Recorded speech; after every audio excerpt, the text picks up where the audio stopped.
हरियाणा सरकार प्रदेश में किसानों को लाभ देने के लिए तरह तरह की योजनाएं चला रही है। इस कड़ी में हरियाणा सरकार सभी फसलें एमएसपी पर खरीद रही है, तो वहीं दूसरी तरफ अगर प्राकृतिक आपदा से फसलों को किसी भी तरीके का नुकसान होता है तो सरकार किसानों के नुकसान की पूर्ति के लिए मुआवजा भी देती है।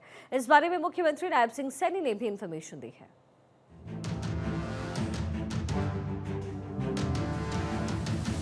हरियाणा के किसानों के चेहरे पर खिली मुस्कान आज मुख्यमंत्री नायब सिंह सैनी के दूरदर्शी सोच का परिणाम है, जिनकी सरकार प्राकृतिक आपदा का सामना करने वाले किसानों की मदद के लिए सबसे आगे खड़ी है।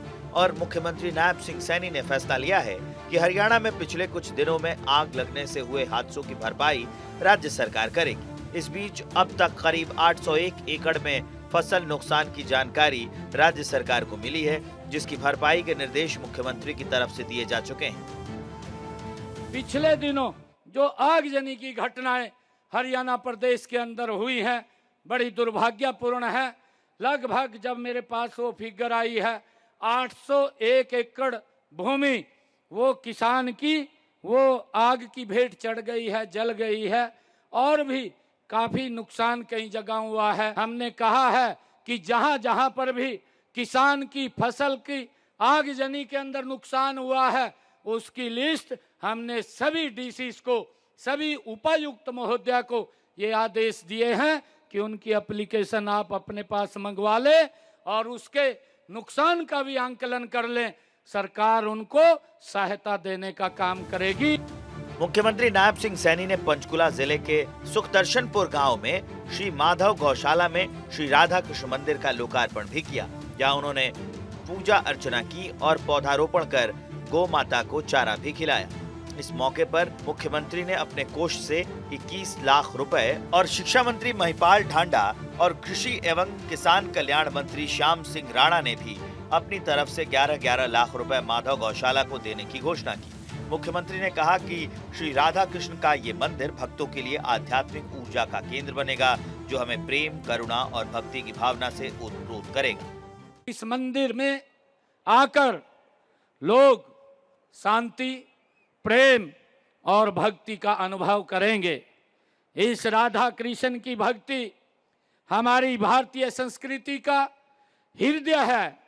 यह हमें सिखाती है कि जीवन का मूल्य प्रेम, करुणा और सेवा में ही निहित है। यह मंदिर केवल एक पूजा स्थल नहीं होगा, बल्कि यह एक आध्यात्मिक और सामाजिक केंद्र के रूप में भी ये कार्य करेगा। मुख्यमंत्री नायब सिंह सैनी के नेतृत्व में हरियाणा की सरकार गौशालाओं को आत्मनिर्भर बना रही है। इस बारे में मुख्यमंत्री सैनी ने भी जानकारी दी।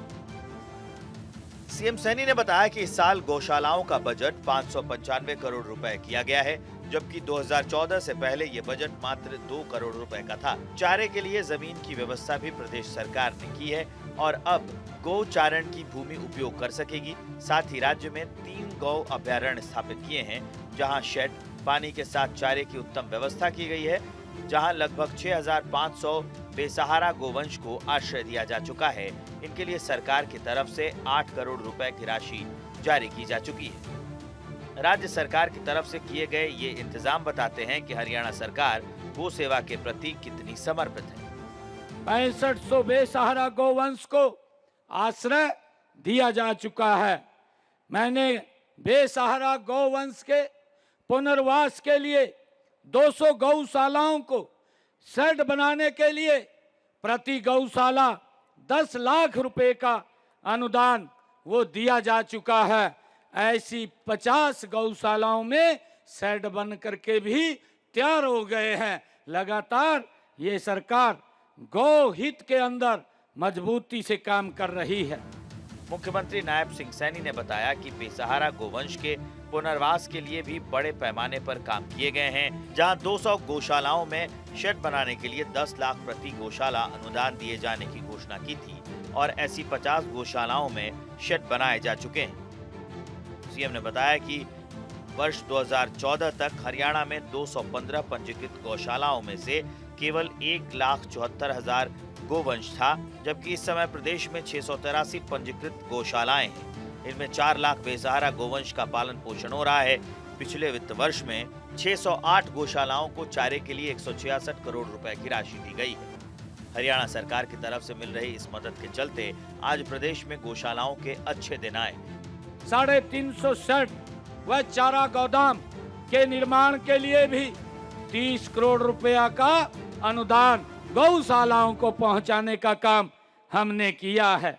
और जैसा मैंने अभी कहा है, हमने पंचायतों की, जो अभी मैं बात कर रहा था कि गौचरान की जो भूमि है वो गौशालाओं को देने की ये व्यवस्था भी हमने की है, ताकि गौशाला की भूमि के ऊपर, चाहे गौशाला गौचरान की भूमि पर या तो गौशाला खोल सकते हैं या उनके चारे के लिए उस भूमि का उपयोग कर सकते हैं। प्रदेश की कोई गौशाला बायोगैस संयंत्र लगाना चाहती है तो गौ सेवा आयोग हमने उसमें प्रावधान किया है।